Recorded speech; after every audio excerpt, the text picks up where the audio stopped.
Детский сад номер 29. Золотая улыбка. Легенда «Лунное лицо». Луна когда-то была человеком. Где давние времена у большого озера жили разные люди. Возле их домов бродил одинокий человек.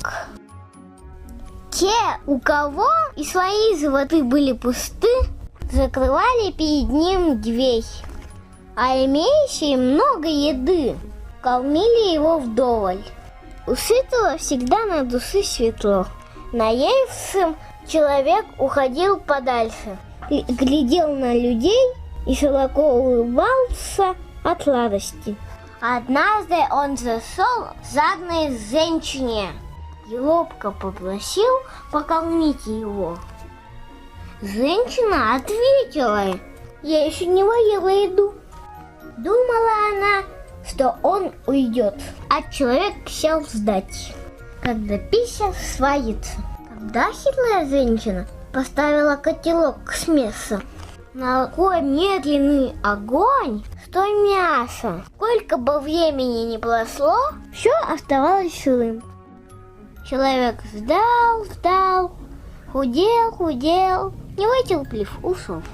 Сильно проголодавшись, он к ее соседям отправился. Они, оказывается, спать легли и стал бедняга людям мешать. Так голодным и уснул. Потом куда-то исчез одинокий человек. Думали люди, навсегда ушел. А он вдруг совсем похудился. Кожа до кости опять появился. И снова люди, живущие у большого озера, кормили его и поили, пока человек круглым и довольным не становился. Так и повелось, насытивший человек уходил. А возвращался тощим и голодным, шатался неприкаянный туда-сюда. Да, и превратился в луну.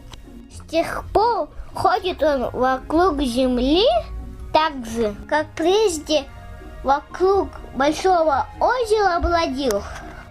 Озвучивал Миша Шуланов, группа «Терек».